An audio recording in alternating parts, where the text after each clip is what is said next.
Et on reprend l'antenne, chers auditeurs et auditrices, et déjà en direct des réseaux sociaux.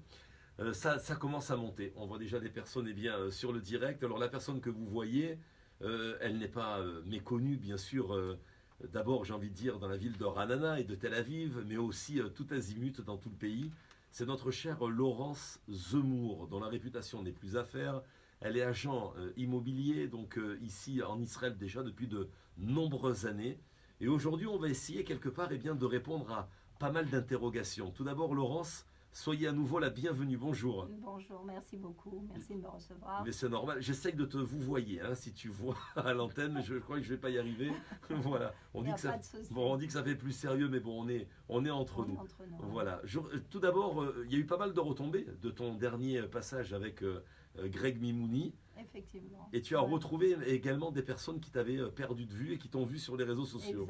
Exact. C'est toujours très agréable. Mais ça fait très plaisir. Quelle est la première étape, si je peux me permettre, d'aller directement dans le vif du sujet, Laurence, pour démarrer une recherche immobilière aujourd'hui? Écoutez, il y a beaucoup de choses qui se disent, mais la première des choses, c'est avant de démarrer, il faut d'abord savoir si on peut obtenir un prêt. Et si oui, quel est le montant du prêt qu'on va pouvoir obtenir. Et moi, j'engage mes clients à demander directement un accord de principe auprès de la banque pour savoir si on va chercher dans une catégorie d'appartements ou de maisons à 2 millions de shekels, à 4 millions de shekels. C'est plus intelligent parce que parfois on vous montre des biens que vous n'allez pas pouvoir acquérir et ensuite la recherche va être beaucoup plus difficile. Alors pour obtenir un accord de principe, on peut tout simplement passer par notre banque, etc.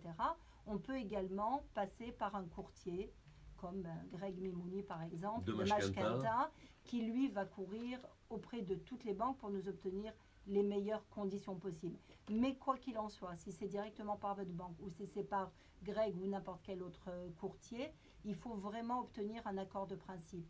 Il faut savoir qu'en Israël, il ne faut absolument rien signer tant qu'on n'a pas d'accord de principe, puisqu'il n'y a pas de conditions suspensives d'achat. Donc une fois que vous avez posé votre signature sur un contrat, même si vous n'obtenez pas le prêt, vous allez être en rupture de contrat. Et ça, c'est quelque chose qu'il faut absolument éviter. Une autre chose qui est importante à savoir, puisqu'on parle de prêt, c'est qu'un étranger va pouvoir obtenir au maximum 50% de financement, alors qu'un Israélien va pouvoir obtenir entre 70 et 80% de financement. Donc ça, c'est aussi quelque chose qui est très très important à savoir. Très bien. Je rappelle, hein, parce que c'est vraiment sympathique ce qu'on vit là en direct. Il y a des personnes qui n'arrêtent pas d'appeler Laurence sur son portable. Vous comprenez, elle est à la radio. Voilà, c'est comme à la télé, elle ne peut pas vous répondre. Et je vois, alors, je ne sais pas, est-ce que c'est la famille, est-ce que c'est le fan club? Parce que c'est vrai que quand on va dans son agence à Ranana, on est si bien accueillis que bon, on a envie tous les jours d'acheter une maison. Voilà, quand on a affaire voilà, à Laurence. Donc arrêtez de l'appeler en tout cas pendant l'interview, mais je comprends que ça vous fait plaisir de la voir et puis vous allez pouvoir la revoir en replay sur les réseaux sociaux. Alors oui, je vous en prie Laurence. Un autre petit détail que je voudrais dire, c'est qu'il est important également, une fois qu'on a cet accord de principe, il faut aussi calculer le montant des frais. Le montant des frais ne va pas vous être prêté. Donc, il faut compter entre 8 et 10% du montant de la transaction. Ça aussi, c'est à prendre en considération. Ça va comprendre les frais d'avocat, ça va comprendre les frais d'agence et ça va comprendre la taxe d'acquisition, qui est une taxe payée au pays et qui est calculée par rapport au montant de l'acquisition. Donc, ça aussi, c'est important. Les agents immobiliers peuvent vous la calculer. Le plus sûr, c'est aussi de passer par votre avocat pour qu'on ait une idée globale et pour qu'on sache vraiment sur quel bien se tourner. Très bien, mais c'est clair en tout cas comme de l'eau de roche. Dites-moi, achat ou location, Laurence Zemour, quels sont les conseils pratiques? Alors quand on veut acheter pour investir, les critères ne sont pas les mêmes. Mais par contre, ce qui est indéniable, et il y a 3 critères très très importants, que ce soit pour de l'investissement ou de l'habitation, c'est emplacement, emplacement et emplacement. N'achetez pas un prix. Il y a effectivement des biens qui sont plus sexy que d'autres, mais s'ils ne sont pas au bon endroit, c'est un problème. Donc, en termes d'investissement, on va chercher plutôt des emplacements qui sont pratiques, à côté des universités, à côté des commerces, etc. En habitation, ce que moi, je propose à mes clients, c'est d'abord de bien connaître la ville. Souvent, il y a des gens qui cherchent sur des villes différentes. Vous allez avoir des produits complètement différents. Il faut pouvoir se projeter. Et en fait, ce que je dis, c'est qu'il faut peut-être éventuellement vérifier la ville, regarder les écoles, regarder l'environnement, regarder éventuellement les communautés. Il y a des gens qui veulent prier avec tel ou tel rave, etc. C'est important de bien connaître la ville où vous voulez acheter. Peut-être même éventuellement venir passer un Shabbat dans un Airbnb, etc. pour avoir une vraie idée. Ou encore, si on n'est pas sûr, peut-être louer la première année, même si ça ne nous arrange pas trop. Mais j'estime que... Vous le conseillez? Je le conseille, oui. Oui, Je le il conseille vaut mieux. souvent. Par rapport à quoi? Pour bien connaître quelle est la région, la position géographique exactement où je vais m'établir en Eretz Israël? Exactement, c'est très très important. Et puis savoir si on s'identifie à la population, à la communauté. C'est quelque chose, à mon avis, de primordial. Et souvent on voit, Dafka, que les gens achètent le bien qu'ils ont loué. Ça arrive souvent, on est bien installé, on est content. Donc ça aussi, quand on arrive et qu'on loue un bien, c'est important que ce soit quelque chose dans lequel on se projette. Alors, avant Laurence de poursuivre dans cette interview, il y a des commentaires sympathiques d'une consoeur que j'apprécie particulièrement. C'est Léa Tov. Ah. Voilà. Et qu'est-ce qu'elle dit, ma chère Laura? Bonjour Laura, comment allez-vous? Bonjour Charles, bonjour Laurence. Effectivement, on est au taquet déjà sur les réseaux sociaux. On a un gentil commentaire effectivement de Léa Tov qui dit: Laurence, tu es la meilleure. Oh là là. Plus de 20 ans d'ancienneté, ce n'est pas pour rien. Le professionnalisme, l'honnêteté, la gentillesse Oh là là. en plus, une véritable référence. Et c'est vrai que bon bah voilà, on sait que quand vous êtes comme ça recommandé par Léa, c'est que vraiment. Elle le sait, elle le sait. Merci, Bon, Léa. elle mérite un bon café au lait demain matin à l'agence? Sans problème. Voilà, Elle n'a je t'ai- pas été payée avant. Hein. Non, on le sait, on te connaît, chère Laurence, voilà. Mais dites-moi, j'aurais voulu également te poser la question suivante. Que faut-il savoir lors d'un achat sur plan? Parce que je sais qu'il y a des personnes font confiance aux promoteurs et achètent sur plan, en ayant vu, et sans avoir palpé quelque part le bien, en ayant vu donc uniquement des plans. C'est bien, ça a ses avantages? Oui, bien entendu. Acheter sur plan, c'est bien. Toujours pareil, se renseigner sur la fiabilité du promoteur et du constructeur, parce que ça, c'est important. Vérifier, mais ça, c'est en règle générale, les avocats le font, vérifier s'il y a le promoteur a une garantie bancaire. Ça aussi, c'est important. Les avantages, c'est qu'on peut effectivement modifier les plans, on peut avoir exactement ce qu'on veut. Il est important de savoir que toutes les sommes dues, parce qu'en règle générale, les appartements sur plan sont sur 12 mois, voire plus, et à ce moment-là, toutes les sommes dues sont indexées au taux de la construction. Donc ça, c'est important. Si vous achetez votre bien à 2,2 millions, à la fin du compte, il va vous revenir plus cher. Ça, il faut le savoir. Donc, c'est important. Par contre, c'est tout à fait sécurisé quand il y a des garanties bancaires. On ne paye rien au promoteur lui-même, mais on paye par le biais de la banque. Donc, à ce niveau-là, c'est assez sécurisé. Et encore une fois, il y a de très bons avocats qui vérifient les dossiers. Parce que des fois, on entend des oui-dire. Est-ce que réellement c'est réel en disant que le projet, des fois, ne va jamais voir le jour parce que le promoteur est parti vers d'autres, on va dire, projets. C'est exact, ça peut arriver, ou aujourd'hui non, parce que justement, il y a des assurances qui font Exactement. qu'on ne peut plus perdre son argent. Non, aujourd'hui, on ne peut pas perdre son argent si on a acheté auprès d'un promoteur qui a une garantie bancaire. C'est impossible. C'est impossible. Parfois, au lieu de garantie bancaire, vous avez des garanties par des grosses compagnies d'assurance qui sont aussi tout à fait fiables et il n'y a pas de problème.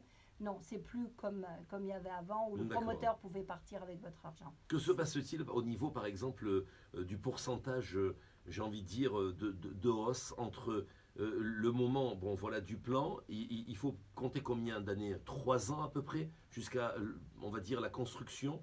Et quelle est la plus-value en général que la personne va gagner, le fait de ne pas avoir acheté à la première pierre? C'est vrai que c'est toujours plus intéressant d'acheter en début de projet. C'est toujours plus intéressant. En règle générale, un projet, c'est, on va dire, 24 mois. Mhm. Entre 24 et 36, ça dépend D'accord. de l'ampleur du projet. Mhm. Euh, C'est là où peut-être, pardonnez-moi en tout cas l'expression, où le Cablan a beaucoup plus faim. C'est parce que, bon, ben voilà, c'est les débuts et il a beaucoup de choses à payer. c'est-à-dire Et que donc, il donne un avantage sur peut-être les 10 premiers, on va dire, appartements sur tout l'immeuble. effectivement, quand vous achetez au tout début, le Cablan a besoin pour justement justifier auprès de la banque qui va lui donner la garantie bancaire, d'avoir vendu en ce qu'on appelle nous vulgairement du pre-sale, d'avoir vendu 4, 5, voire un petit peu plus d'appartements. Donc là, le promoteur est plus enclin Mhm. à la négociation. Et là, c'est vrai que c'est là où on fait les meilleures affaires. Alors, j'ai été impressionné, cher Laurence. J'ai regardé les informations comme tous les matins. J'ai de coutume de regarder ce qui se passe à travers le monde entier. Et ils ont parlé justement d'immobilier, mais d'immobilier en France, où justement l'immobilier ne cesse d'augmenter, mais par contre, les achats aussi. Et ça paraît incroyable en général quand l'immobilier monte, eh bien, il y a moins d'achats. Mais par rapport à ce qui se passe apparemment en Israël, ils ont donné l'avantage de pouvoir justement baisser les taux.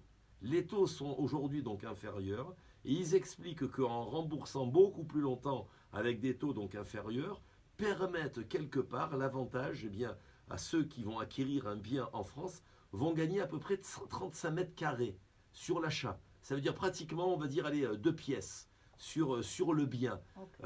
Je trouve ça assez incroyable. Ça se passe comme ça également en Israël? Non, pas du tout. Mhm. Enfin, en tout cas, pas que je sache. Non, non, absolument. Quel est le secret en tout cas d'Israël où il y a beaucoup justement de transactions? C'est que les taux sont aussi bas? Non, pas du tout. Non, tout simplement, c'est dans la mentalité. La mentalité israélienne, c'est d'avoir un bien. On ne peut pas rester en Israël locataire, où c'est très rare, 20 ou 30 ans comme en France, puisque les gens, au fur et à mesure, vendent pour acheter plus grand, etc. Donc, on joue un petit peu la sécurité quand on achète. On achète, on est tranquille pour plusieurs années, mais je vois, c'est pas, je pense pas que ce soit la même situation qu'en France. Et puis en France, il faut ne pas oublier on peut avoir un financement pratiquement de 100%. C'est ça. Alors qu'ici, il faut, dans le meilleur des cas, mettre au moins 20% sur la table, plus les frais. En règle générale, c'est au moins 30% plus les frais. D'accord, très bien. Donc, Quel est le prix au mètre carré, dites-moi, à Ranana et à Tel Aviv? Il est également croissant, parce que c'est quand même des villes très prisées. Effectivement, dans tout le pays, les prix augmentent. On a même vu de grosses augmentations sur Beersheba, sur des villes comme Hedera, etc. À Ra'anana, on va dire que le prix au mètre carré, le prix moyen, c'est entre 19 et 26 000 du mètre. On parle des appartements. Pour les maisons, c'est encore Shekalim, hein? de shekels, exactement. À Tel Aviv, le prix le plus bas qu'on va trouver, c'est 40 000 shekels du mètre. Et ça va jusqu'à 100, voire un peu plus, en fonction des emplacements, etc. D'accord, tout dépend du quartier, mais d'un autre côté, est-ce qu'il a augmenté ce marché Oui, à Ranana et à Tel Aviv? Il continue de progresser? Absolument, il continue de progresser. Il y avait la semaine dernière sur Yediot Aharonot un petit sondage, et les prix ont augmenté cette année de 2,5% à peu près. Donc, le mythe de on va attendre, ça va baisser, ça baisse pas. Comme je l'ai rappelé la dernière fois, il y a un petit ralentissement sur les gros biens, au-dessus de 7-8 millions de shekels. Les biens se vendent un petit peu plus lentement, mais ils se vendent quand même, et on n'observe pas de baisse. Il faut savoir qu'il y a aussi un vrai beau marché interne, c'est-à-dire que les Israéliens, ou même les francophones, ou les étrangers qui habitent ici, achètent. Donc même quand les investisseurs, les gens d'étrangers sont un petit peu plus frileux à cause de toutes les nouvelles lois des banques, on a quand même un très beau marché. Et il faut savoir aussi que la période pour acheter, tout le monde pense que c'est l'été, c'est pas vrai. Ça commence, la vraie belle période pour l'immobilier commence à partir du mois d'octobre jusqu'à peu près Pessah. C'est là où les gens se pressent pour trouver un appartement ou une maison pour la rentrée prochaine, pour l'été prochain. Alors je confirme, hein, chère Laurence, vous dites c'est la période justement hivernale, c'est là où vous allez sûrement vendre beaucoup plus Exact. d'appartements que des périodes estivales. En général, en période estivale, comme pour les Haussiens, ils aiment bien se faire balader, non? Dans le sens où ils ont le temps, ils se font balader par l'agence immobilière, ils connaissent comme ça, ils découvrent la ville, et puis après, ils vous annoncent la bonne nouvelle, écoutez, on compte faire la LIA dans 2-3 ans, et on reverra à ce moment-là. Je veux dire, c'est très dur, non, pour l'agence immobilière quand on a de tels clients, non, l'été? Il suffit de le savoir, c'est comme n'importe quelle Comment chose. vous les détectez, cela? Ah, non, écoutez, d'abord nous on le prend avec le sourire, d'abord parce que c'est important et vous touchez un point qui est très très important, Mhm. c'est qu'avant d'acheter un bien, il faut en voir beaucoup. Même si vous avez l'impression de nous embêter, vous ne nous embêtez pas. Moi je préfère avoir affaire à des gens qui connaissent le marché, qui savent ce qu'ils vont pouvoir avoir, à quel prix.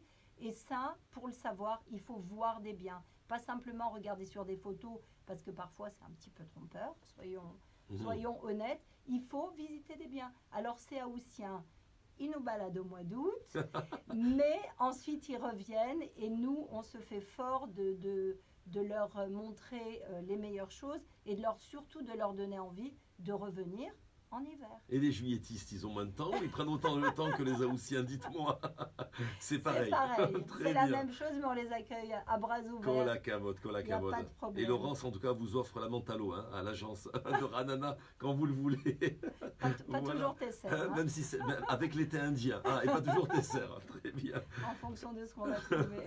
Avec grand plaisir. En tout cas, dites-moi, quelle est la fiscalité pour les propriétaires? Parce que vous parliez tout à l'heure justement que peu d'Israéliens sont locataires, mais il y en a quand même. Donc, quelle est la fiscalité par rapport donc, à ces propriétaires qui louent des appartements ici en Eretz Israël?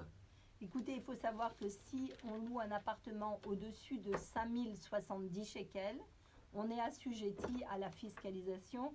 Et on est obligé de payer 10% d'impôts. Ah, 10% sur la d'impôts. location, sur le montant. Exactement. Et là, on est au mois de janvier. Il faut faire la déclaration avant le 31 janvier, Mhm. donc 2020 en l'occurrence. Il faut faire une déclaration. Vous pouvez la faire soit par l'aide d'un cabinet comptable, soit tout simplement aller aux impôts et demander un imprimé. Vous le remplissez et vous êtes obligé de payer 10% de la somme que vous recevez. Ça fait, ouais, ça fait pas mal hein, pour ceux qui sont propriétaires de plusieurs appartements. D'accord, Hein, mais bon, c'est- Dieu on va bénisse. dire, exactement, on va Voilà, dire tant mieux pour eux. que ce soit que ça leur problème. C'est ça, c'est Et ça. les nôtres. D'accord. Et dites-moi, cette loi-là, justement, n'a pas favorisé le fait d'augmenter les locations? Parce qu'un propriétaire, à mon avis, il a le mauvais goût d'aller payer 10%, non? Il va C'est pas, vrai. j'ai envie de dire, le répercuter sur le locataire? À Tel Aviv, ils ont un petit peu essayé, mais bon, ça marche pas Mhm. vraiment. Ah, Quoi. Ça marche pas d'accord. vraiment. On peut pas vraiment répercuter. Bon, les loyers à Tel Aviv, par exemple, sont plus chers parce que c'est l'histoire Mhm. de l'offre et de la demande. Mais je suis pas persuadée qu'il y ait une répercussion et une augmentation de 10% sur les montants des locations. D'accord. Il calcule comment, là? C'est pour la petite blague, les 10%. Vous m'avez dit, c'est à partir de 5070. C'est-à-dire que 5071, Ok, vous si payez l'eau- 507 shekels. D'accord. Ah, d'impôt. d'accord, parce que bon, je fais l'idiot. Celui qui fait le calcul, il dit bon ben voilà, je loue à 6000, je dois payer entre 5070 moins 6000 sur la différence et 10% ou sur toute la totalité. Non. On est en Évidemment. Israël, enfin. Très bien, très bien, très bien. Que faut-il savoir, dites-moi, avant de signer un bon de visite? J'ai essayé de préparer cette interview Ah. parce que je sais que on a l'impression que c'est quelque chose de crucial pour un agent immobilier. Avant de visiter, souvent même, avant même d'arriver dans l'appartement, dans la voiture ou carrément dans l'agence, avant même d'avoir fait démarrer la voiture et avant d'arriver au bien, on vous fait signer le bon de commande. Il a quelle valeur cruciale, j'ai envie de dire, vu que j'ai l'impression que l'agent immobilier attend vraiment qu'on signe au plus vite. Alors, je vais vous donner deux facettes concernant. La première, c'est que je suis un très mauvais exemple parce que je ne fais pas signer de bon de visite. Ça veut dire que vous faites confiance. Moi, je fais confiance parce que j'estime que je travaille avec des gens, je travaille en Israël et que ma parole est d'or. Et du coup, je ne fais pas signer. Je dis tout, on se met d'accord. Voilà, ce matin, j'ai eu une discussion avec monsieur qui cherche une maison, il m'a dit, regardez, voilà, au niveau de la commission, etc., on s'est mis d'accord, pour moi, c'est terminé. Mais, c'est pratiquement le cas chez personne, et donc vous allez signer un bon de visite. Alors, quelques conseils. Premièrement, ne signez jamais de bon de visite pour des biens que vous n'avez pas vus ou que vous avez vus de l'extérieur ou qu'on va vous montrer demain matin, etc. Parce que parfois, vous allez oublier l'adresse, ce qui est tout à fait normal. Et si vous tournez avec un autre agent immobilier, il risque lui aussi de vous faire signer le bon de visite pour le même appartement. J'ai eu l'exemple d'un client qui d'ailleurs n'a pas acheté cette maison, mais ils lui ont fait signer 2 fois pour la même maison. Donc je vous engage à ne signer que ce que vous voyez. Vous avez le droit de signer après la visite. Tout va bien. Très bien, très bien. Vous pouvez signer après la visite. Vous avez vu le bien, vous signez. Une autre chose importante, s'il reste de la place sur le bon de visite, faites un grand X, parce qu'il y a parfois, malheureusement, dans notre profession, des gens qui peuvent rajouter des adresses, etc. Donc moi j'aime bien les choses bien dites, les choses nettes. Vous faites un grand X, vous signez parce que c'est normal, il faut respecter le travail de l'agent immobilier, mais vous ne signez que ce que vous avez vu réellement. Une autre chose importante, puisque je parlais tout à l'heure de commission, si vous voulez négocier la commission, on est au Moyen-Orient, tout se négocie, pas toujours, mais on peut essayer. Après, c'est vous et votre chance. En tout cas, pareil, sur le bon de visite, vous avez le taux de la commission. Si vous voulez la négocier, vous la négociez avant d'apposer votre signature. Oui. Après, ça sera trop tard. Oui, pardonnez-moi, Laurence, de vous interrompre. Je pense à quelque chose.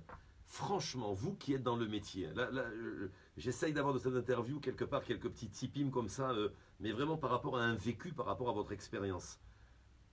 Est-ce normal, j'ai envie de poser la question, même si vous dites, voilà, on est au Moyen-Orient, de négocier une commission d'un agent immobilier qui, lui, quelque part, va vous trouver votre bien. Et j'ai même envie de vous dire, même mieux que ça, est-ce que ça ne serait pas plus intéressé de dire à l'agent immobilier, je te donne ce que tu demandes, donc il n'y a aucun problème, même si tu as un demi% de plus que par rapport à la concurrence, mais ce que je te demanderai par contre, c'est de faire baisser le prix voilà, de l'acquisition. C'est pas plus intelligent ça, de gâter son agent immobilier et d'essayer d'avoir un prix inférieur qui va largement, cette réduction va être supérieure à la commission de l'agent. C'est pas plus futile? Alors regardez, moi, peu importe le montant que je reçois, mon travail je le fais. C'est-à-dire que j'essaye de faire baisser au maximum, en tout cas par rapport à mon anima amin, c'est-à-dire par rapport à mes convictions, et j'essaye toujours d'obtenir le meilleur prix. Que le client m'ait payé 2%, que le client m'ait payé 1% en 75, pour moi, c'est exactement la même chose. Il faut savoir que souvent, effectivement, les gens n'aiment pas payer l'agent immobilier. Mais il faut savoir qu'il y a un gros travail en amont qui est fait. Et en tout cas, je vais parler de moi et de mon agence. Nous accompagnons le client jusqu'à la remise des clés et bien après. C'est-à-dire que ces 2%, vous allez les payer, mais vous allez recevoir un service, un véritable service. On n'est pas là simplement pour ouvrir les portes, mais on est là pour vous aider dans toutes les démarches. Et je pense que c'est bien mérité. Mais largement, largement. Et d'un autre côté, ils ont plus de facilité à payer l'avocat ou l'agent immobilier? Vous pensez plus facilement l'avocat? L'avocat, c'est quand même l'avocat. C'est l'avocat, d'accord. Mais au niveau du travail, je ne vais pas vous mettre mal à l'aise hein, pour la profession, mais j'ai l'impression que c'est l'agent immobilier qui trime beaucoup plus, non? C'est-à-dire que l'avocat a aussi une grosse responsabilité de vérification, etc. C'est deux travails complètement différents. Donc chacun mérite le salaire qu'il demande. Vous vous en sortez très bien. Dites-moi, quel renseignement faut-il en tout cas prendre par rapport aux biens avant l'acquisition justement? Alors moi j'engage d'abord les gens, en règle générale c'est nous qui le faisons, mais bon, si on ne l'a pas fait pour vous, rapprochez-vous du Vaadbeit, c'est-à-dire du... oui, le Vaadbeit, le concierge. Oui, enfin c'est pas vraiment le concierge, du Vaadbeit, tout ce qui est les charges. Voilà, exactement. De la personne qui est responsable de l'entretien de l'immeuble, etc. Pour savoir s'il n'y a pas de ravalement prévu, de Tama 38 prévu, de pinouille-binouille, c'est-à-dire de destruction de l'immeuble et reconstruction d'un immeuble neuf, ou éventuellement parfois simplement de travaux pour l'ascenseur ou d'ajout de balcon. Ça, c'est important parce que ce sont en règle générale des sommes qui sont relativement importantes. Il suffit de le savoir, ça va être très bien parce que si on vous rajoute un balcon ou si on ravale la façade, au niveau du prix du bien, ça va l'échapper. Oui, lui donner une plus-value. Voilà, lui donner une plus-value. Mais ce sont des choses qu'il faut savoir parce qu'en règle générale, quand on rentre là-dedans, c'est un minimum de 40 à 50 000 shekels. Et ils peuvent ne pas voire les avoir. Plus. Voilà, et c'est des choses qu'il faut prendre en compte. Donc ça, c'est hyper important. Et le Vaad Bayit, c'est tout. Mhm. Donc ça, c'est la première des choses. Si on achète une maison, on peut le faire aussi sur un appartement, mais sur une maison, c'est encore plus vrai. Moi, je conseille de faire une expertise technique. Ça va vous coûter quelques milliers de shekels. Mais, ça veut dire quoi, pardonnez-moi, quelques milliers, 4 000, 5 000, 6 000 Ça dépend de la surface de la maison, de la villa. Exactement, ça va aller entre 2 000 et 8 000 shekels en fonction de la maison, etc. Mais là, vous allez savoir d'abord s'il y a des problèmes d'humidité, si vous avez s'il y a des zones qui ont été construites illégalement, etc. C'est très, très important. Et à côté du montant de l'acquisition, je pense que c'est vraiment des peanuts, mais ça va vous permettre de rentrer dans une transaction le plus tranquillement possible. Je veux dire, pour vous, c'est quand même dommage quand voilà, les personnes ne mettent pas encore quelques milliers de shekels pour gagner, j'ai envie de dire, leur assurance, je veux dire, d'être tranquille et de ne pas soupçonner qu'un jour ils vont avoir tel ou tel problème. Vous conseillez vraiment vos clients à le faire, à faire ces expertises-là pour éviter en tout cas des tracas par la suite. Absolument, absolument. À mon sens, c'est primordial. Très bien. Alors, on va voir du côté de Média Plus, notre chère Laura Krantz. Il y a du monde qui sont sur les réseaux sociaux en train d'écouter et de regarder avec plaisir notre chère Laurence Zemmour. Oui, il y a du monde et c'est vrai que c'est très intéressant. On a des commentaires justement où on a des petits smileys où les gens sont vraiment intéressés. Juste une question pour revenir à ce que vous disiez. D'ailleurs, Greg en parlait aussi tout à l'heure de faire venir vraiment un expert pour faire expertiser justement le bien, etc. Se rapprocher du VAD, vérifier toutes ces conditions justement s'il ne va pas avoir un TAMA 38, etc. C'est au client de le faire ou l'agent normalement il est censé avoir ces informations? L'enquête, elle doit être faite par qui? Écoutez, moi je sais que je le fais. Je le fais dans mon agence et c'est important justement de donner aux clients tous les renseignements concernant l'appartement. Donc nous le faisons. Quand on vous propose un bien, on vous dit attention, il va y avoir un ravalement, il va y avoir un rajout de mirpesset, etc. Nous le faisons. Moi je connais des cabinets d'avocats qui le font également, qui nous demandent pour vérifier nos dires, le numéro de téléphone du Vaad Bayit, pour eux aussi avoir la certitude qu'il n'y aura pas de surprise. L'avocat peut le faire aussi. L'avocat, il n'est pas obligé de le faire. Il n'est pas obligé de le faire. Moi, je connais des cabinets d'avocats qui le font, mais en tout cas, nous, dans notre agence, on le fait. Et d'ailleurs, je rebondis sur mes petits conseils, mais bien entendu, il faut se rapprocher d'un bon avocat qui fait de l'immobilier, d'un bon agent. Et qu'est-ce que c'est qu'un bon agent, justement? C'est un agent qui va tout vous dire concernant le bien. Il y a des biens où il y a des constructions illégales. Ça peut arriver, une pièce en plus, etc. Il suffit juste de le savoir. Et après, c'est à vous de décider si vous rentrez là-dedans, si on peut légaliser, si on ne peut pas légaliser, si vous allez vivre avec, comme on dit vulgairement en hébreu. Mais en tout cas, il faut le dire. J'ai l'exemple d'une dame qui a vu une maison par un agent immobilier, qui l'a beaucoup aimé, etc. Et elle m'a parlé il y a 2 jours, elle m'a dit, écoute Laurence, maintenant qu'on lui a dit oui, pitom, il nous dit que telle pièce est illégale, etc.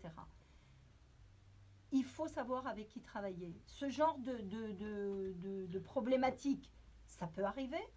Comme je vous l'ai dit, on est au Moyen-Orient et il y a énormément de maisons, surtout des maisons avec des pièces qui ne sont pas forcément légales, etc.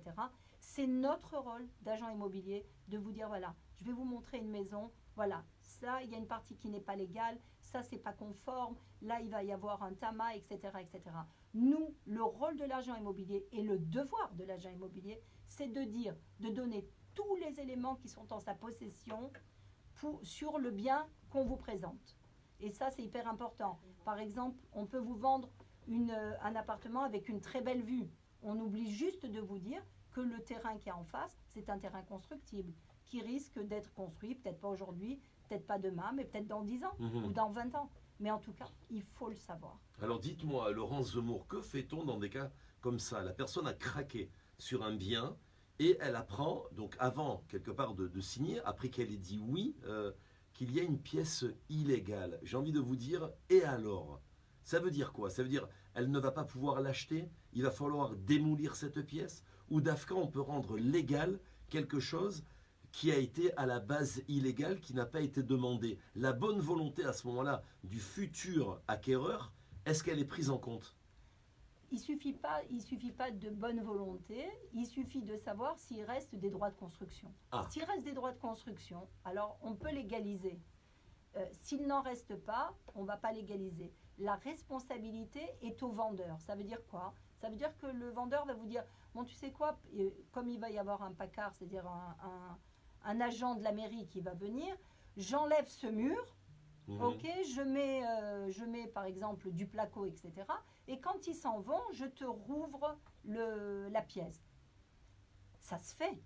Maintenant, si après la vente, il y a encore une autre bicore, c'est-à-dire encore un autre contrôle, à ce moment-là, c'est votre responsabilité. J'ai compris. Mais c'est rare qu'il y ait un autre contrôle une fois que vous avez acquis le bien, mais ça peut arriver. Donc après, c'est une question de prise de risque. D'accord. Mais au moment de la vente, la responsabilité de l'illégalité du bien est sur le vendeur et non sur l'acheteur. Alors, c'était pas prévu en tout cas dans mon interview, mais j'ai envie de vous poser la question parce que je trouve que c'est très fréquent en Israël. J'ai remarqué par hasard qu'il y a beaucoup de terrasses qui se ferment avec des belles baies vitrées et puis ça fait une pièce de plus. D'un coup, on voit la baie vitrée, quelques semaines après, on voit un bon rideau opaque et on a bien compris qu'à l'intérieur, il y a une pièce supplémentaire donc dans l'appartement. Alors, on sait très bien qu'Israël est doté, les mairies en général, de beaucoup de drones. Donc, bon, apparemment, ça peut savoir très rapidement dans la ville. Comment ça se passe là? Parce que j'ai l'impression que tout le monde le fait. Ces terrasses-là deviennent obligatoirement une pièce à 80%.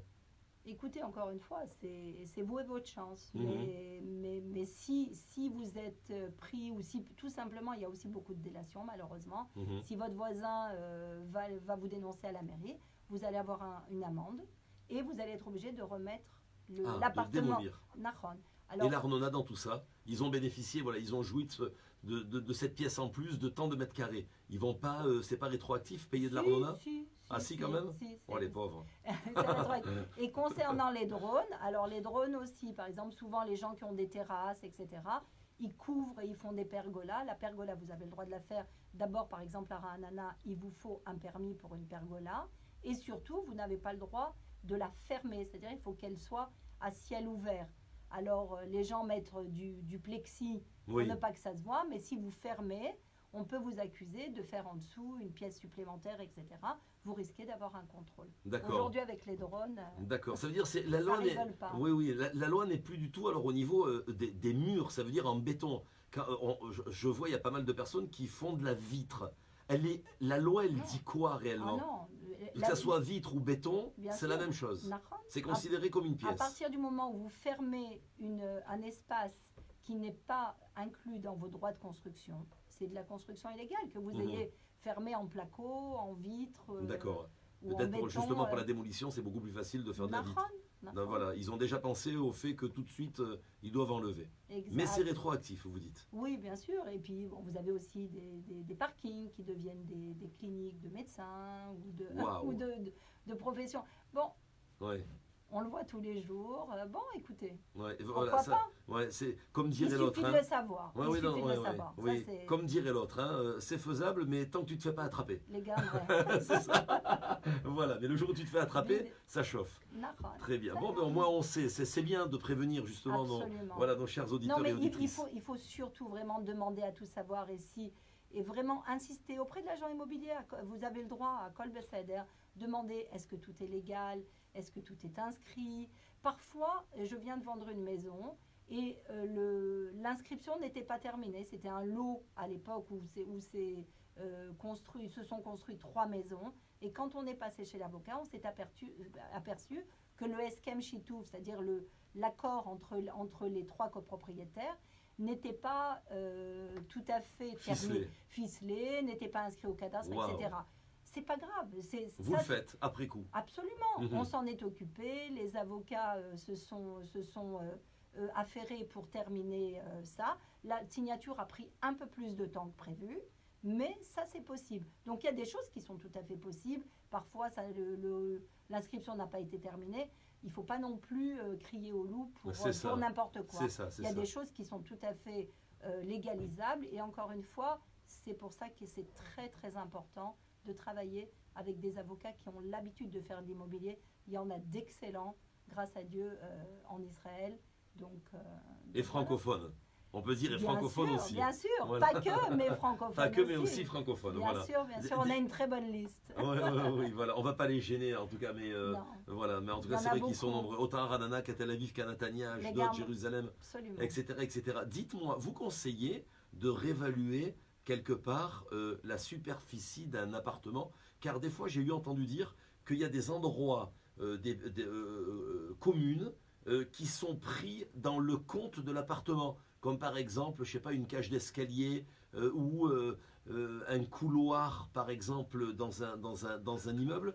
Est-ce vrai qu'on paye aussi pour le couloir et pour l'espace, voilà, juste avant sa porte d'entrée? Alors, voilà. avant, oui. Mhm. Avant, oui. Avant, on vous vendait un 150 mètres carrés, mais on vous avait calculé le prorata des parties communes, le prorata de votre parking, de votre cave, etc. Ah. Aujourd'hui, c'est plus le cas. D'accord. Aujourd'hui, on n'est pas encore à la loi Carrez, je ne suis pas sûre qu'on y arrive, mais en tout cas, aujourd'hui, les propriétaires, les promoteurs nous vendent du net. Ah, Qu'est-ce c'est que c'est? netto. Attention, Mhm. c'est quoi du net? Ils appellent ça net pladellet. Pladellet, c'est la superficie à partir de la porte d'entrée à l'intérieur de l'appartement, mais ça comprend l'épaisseur des cloisons intérieures et la moitié des murs extérieurs. Ah. Donc on n'est pas encore du tout à la loi Carrez, vulgairement au balayable, mais on est quand même mieux qu'avant. Et les terrasses, pardonnez-moi Laurence, les terrasses extérieures? Non, elles ne sont pas comptées. Elles ne sont pas comptées. Non. Si on vous vend un 125 mètres carrés, ça va être un 125 mètres carrés Plus. moins, à Ah. mon avis, Mhm. si vous voulez de la loi Carrez, à peu près 4%. D'accord. Et la terrasse est à part. La terrasse, on va la prendre en compte que quand on va estimer la valeur du bien.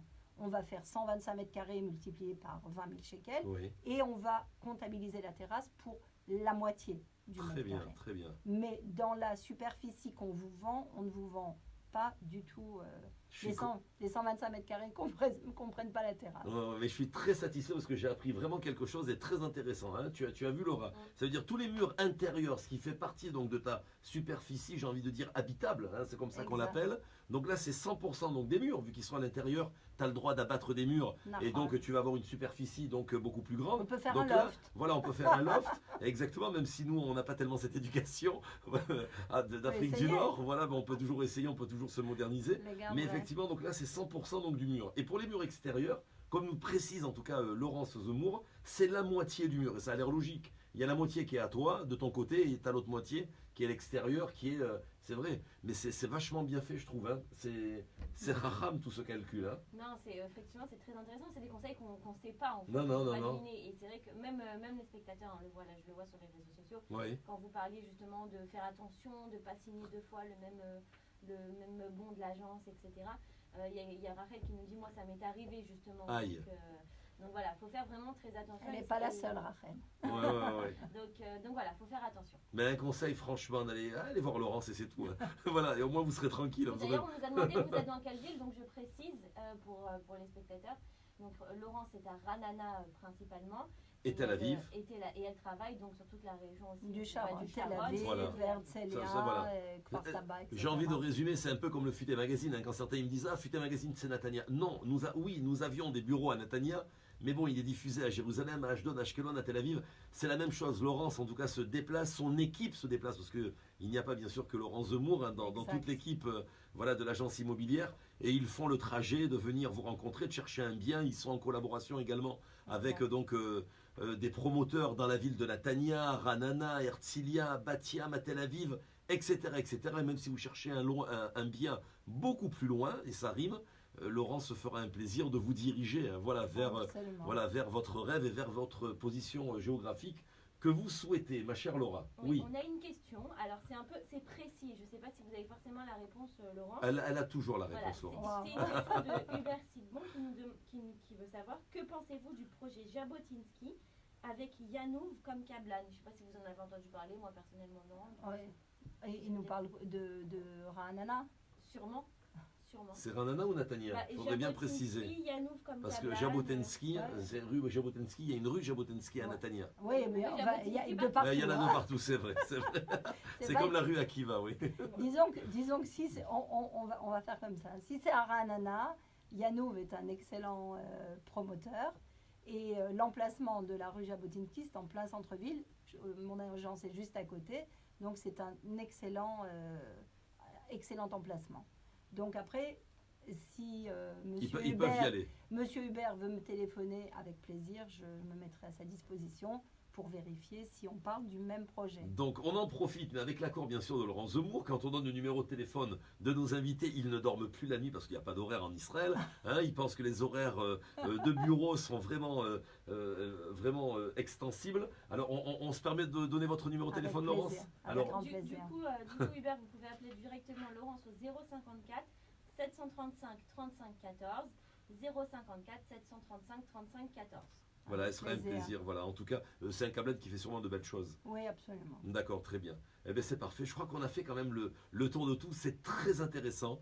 J'aurais encore bien plein de questions. Mais ce qui me fait plaisir dans tout ça, c'est ce que je retiendrai, c'est que voilà, l'Israélien, en général, veut être propriétaire et Exact. essaye d'être propriétaire en Absolument. Eretz Israël. On sent qu'on est un pays vraiment où il y a beaucoup de positivité. Et comme dirait l'ancienne consul, elle m'avait marqué, Colette Le Baron avait dit que notre peuple est le peuple de l'espoir. C'est quelque chose qui m'avait beaucoup marqué par Colette Le Baron, avec qui j'ai toujours des contacts et d'estime. Et j'ai envie de dire, ben voilà, ça fait partie de notre espoir. Je veux dire, quelque part, on a tous une revanche d'avoir le mérite d'habiter sur nos terres et être propriétaire. Mais je crois même que c'est une mitzvah d'acheter un lopin de terre. Il est dit ça dans la Torah. Nahon? Il y a quelques années, vous me rappelez une histoire.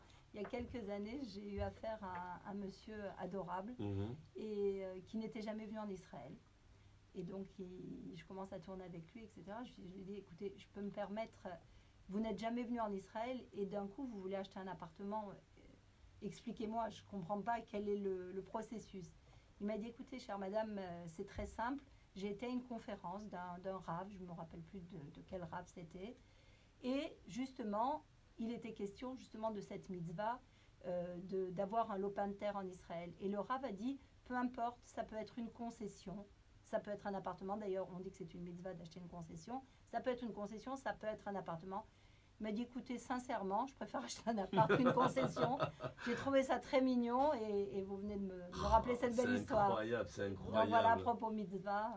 Alors là, pareil, je voudrais rassurer par votre intermédiaire les jeunes couples, voilà, les jeunes mariés, on va dire, et les étudiants qui vont jusqu'à voilà, de grandes études.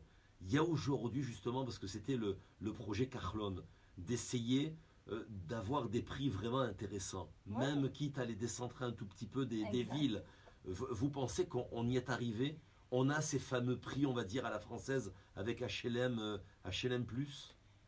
Alors, où les prix à on la- peut y espérer? Les prix à la française, n'exagérons rien, mais il y a effectivement ce qu'on appelle Mechir la Mishtaken. Mhm. Et donc ça, pour les jeunes couples qui n'ont pas jamais eu d'appartement à leur nom, on peut rentrer dans une tombola et en fait essayer d'acheter un appartement, effectivement pas dans le centre, ok, mais ça peut être très intéressant effectivement. Mais il faut remplir un dossier et ensuite avoir la chance d'être tiré au sort. Il y a un grand pourcentage de ça, de tirage au sort, c'est combien? Non, honnêtement, Il y a beaucoup de chance? Oui, Oui. vous avez des chances d'y arriver. Moi, personnellement, je connais des amis sur Jérusalem qui ont eu la possibilité d'acheter à Modine. Et Moi- ils en sont très contents. Oui, mais absolument, Mhm. absolument. C'est une bonne façon de mettre le pied à l'étrier, même si on ne veut pas y habiter. Eh bien, ensuite, Ils louent. il le loue. Alors, pendant 5 ans, on ne peut pas le vendre. Donc, celui qui veut acheter pour revendre Ouais. de suite, c'est pas possible. Mais entre-temps, vous pouvez le louer, ça vous permet d'avoir un apport. Et à propos apport, effectivement, pour acquérir un bien en Israël, ce n'est pas évident puisqu'il faut un gros apport immobilier. Donc, soit on va économiser, il y a beaucoup d'Israéliens qui retournent habiter chez les parents pour faire des économies. Il y a ce qu'on appelle vulgairement la love money, si vos parents ou vos amis veulent vous faire un petit cadeau ou un prêt. Oui. Pour, On appelle ça comme ça, love money? Exactement, on appelle ça la love money. Donc, ça est bête comme ça, un cachet émotionnel. Donc, quel conseil vous donnez, voilà, à un enfant pour demander à ses parents? Écoutez, Papa, allez, vaille. You love me, you love money? Allez, vaille que tous les parents puissent un petit peu aider. Je sais que c'est pas évident, surtout quand on a plusieurs enfants. Moi, j'en ai 4, donc je sais de quoi je parle. C'est pas évident, mais n'importe quelle aide est la bienvenue. On va dire ça comme ça. Et voilà, et puis économiser, et puis acheter peut-être moins cher, même acheter, les Israéliens achètent des studios, des 2 pièces, et au fur et à mesure, ils augmentent et ils achètent plus grand, etc. Mais il faut mettre le pied à l'étrier. C'est ça. Même si ce n'est pas vraiment à l'endroit où vous voulez. Par contre, please, emplacement. N'achetez pas quelque chose pour le prix, mais achetez quelque chose, même si c'est une petite surface, mais que ce soit au bon endroit. D'accord. Ça veut dire quoi? Centre-ville? Pas forcément. Pas forcément. Pas forcément. Un quartier qui va se, qui va se développer. Pas forcément, mais bon, pas des quartiers qui se développeront dans 20 ans, par exemple. Enfin bon, il y a certains critères. Venez me voir, je vous expliquerai. Très bien, c'est très agréable. Tu avais des questions, Laura? C'est important, tu vois, parce que c'est oui. le message de Laurence Zemmour. Il y a beaucoup d'espoir. Je veux dire, tout le monde peut devenir propriétaire. Ouais, après, c'est difficile de savoir les emplacements en Israël. C'est vrai qu'on nous parle beaucoup de nouveaux quartiers. On ne sait jamais si ça va vraiment prendre ou pas au final. Donc, on nous propose pas mal de. Enfin, il y a plusieurs nouveaux endroits dans n'importe quelle ville. Prenons l'exemple, le mauvais exemple, entre guillemets. Certains disent waouh, c'est l'épopée, et d'autres nous disent non, c'est un leurre total. Je prends l'exemple là maintenant. Désolé d'aller sur le vif du sujet de Harish. Ah oui.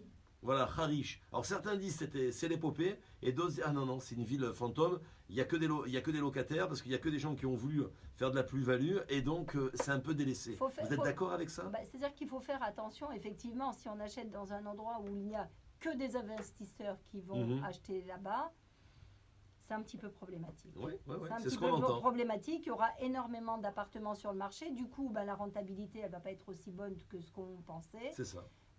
Donc, il faut faire attention. Il faut faire attention. Il n'y a pas vraiment de généralité. Il faut aller au cas par cas, mais faire attention où on achète. Ça, c'est très important. Pardonnez-moi, je me rappelle par exemple, tout autour du studio de la Michlala de Natania, où nous nous trouvons, je rappelle, les studios de Radio Futé se trouvent au sein de l'école de communication radiophonique et audiovisuelle de la Michlala de Natania, du collège académique. Tout autour de ce quartier, il y avait des boas. Et j'en parle en connaissance de cause, parce qu'il n'y avait qu'une rue, c'était la rue Artoum, avec des HLM. C'est tout. Il n'y avait aucune villa. Même le Rav Shlouch, le fils du grand Rav de la ville, donc s'est établi après. Mais je me rappelle, il y a des gens qui ont acheté un Chetsidunam, même plus grand qu'un Chetsidunam, du 550 ou du 570 à 380 000 shekels. Aujourd'hui, ça coûte minimum entre 1 million et 1,2 million. Je veux dire, en quelques années, en 12 ans, on va dire. C'est incroyable. Là, ça valait le coup. Et puis, c'était facile de le comprendre. C'est à peine à 3 km du centre-ville de la ville de Natania. Quand on est comme ça sur des gros pôles, sur des grosses villes, c'est là où il faut sûrement acquérir un bien. Oui, absolument. Très bien, très bien. Eh bien, c'est parfait. En tout cas, merci beaucoup. Il y a eu beaucoup de monde. Vous avez même des consoeurs, des consoeurs qui se sont, comment dirais-je, ajoutés. J'ai vu les petits noms de personnes connues dans la ville de Natania. Qui ont regardé donc cette vidéo. On vous salue également bien bas. Merci en tout cas de votre fidélité, chers auditeurs et auditrices. Voilà. Il y a des questions, il y a d'autres questions, ma chère Laura? Voilà, par exemple, on a Rachel qui a suivi l'émission depuis le début. Bon, malheureusement, on s'excuse, Rachel, le son était mauvais pour vous.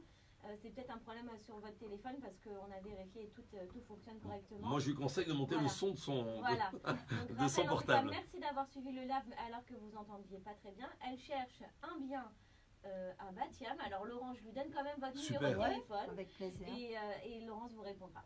Voilà, vous lui mettez directement un message. Je vais noter. Ah ben c'est parfait, voilà. Donc tout est noté. Si vous voulez poser encore d'autres questions, en tout cas à Laurence Zemmour, même si l'émission va se terminer, Ne vous inquiétez pas, vous pouvez continuer. On partagera donc cette vidéo et Laurent se fera un plaisir Avec en fin de plaisir. journée sûrement, vu qu'elle est très prise, et bien en fin de journée de vous répondre ou alors une assistante. Non, non, Vous elle est très présente sur les réseaux sociaux, elle répond à tous C'est les vrai? messages. Ah d'accord, ok, je ne savais pas, d'accord, ok.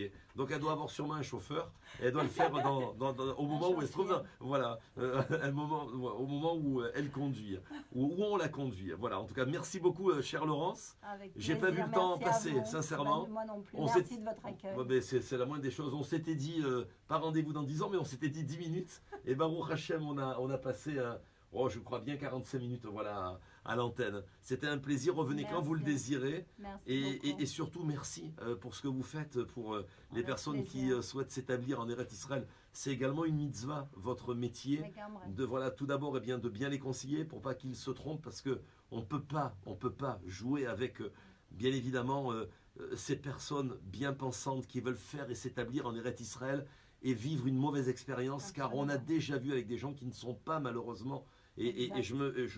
pardonnez-moi, mais d'insister sur ça, qui malheureusement font leur Yérida. Ils repartent malheureusement d'Eretz Ouais. Israël parce qu'ils ont eu l'impression de se faire avoir ou d'avoir été mal conseillés. Et justement, vous évitez tout cela. On essaye voilà. en tout cas. On Et essaye, kol c'est hakavod. important pour nous. Kol hakavod pour votre métier, pour également respecter l'éthique de votre métier et respecter en tout cas de toutes ces personnes qui, Baruch Hashem, sont tellement contents, et on en entend en tout cas de nombreuses, dire merci à Laurence Zemmour. Grâce à elle, eh bien, nous vivons en Eretz Israël, et grâce à elle, on se sent bien chez soi, et je crois que c'est également une grande part de l'Aliyah. C'est que malgré les difficultés extérieures, j'ai toujours entendu C'est vrai. les gens me dire, mais le principal c'est que quand on rentre en fin de journée à la maison, ou quand on passe un Shabbat ou les fêtes, et on se sent bien chez soi, ben c'est déjà l'Aliyah qui est réussie par Exact. rapport à cela. Vous le Exact. confirmez, non? Absolument, absolument. C'est très important de bien se sentir, de faire les bonnes concessions, mais vraiment c'est important. Le choix de votre bien immobilier est primordial effectivement pour la suite des choses. Parce que Merci. c'est pas toujours facile non plus. Voilà, c'était Laurence Zemmour. On va rappeler ses coordonnées, ma chère Laura, Oui, bien sûr. téléphonique. Elle adresse également à Ranana, à la Rehov Arouza. Alors, on est au 133 à Rouza à Ranana. Et le numéro de téléphone, c'est le 054 735 35 14.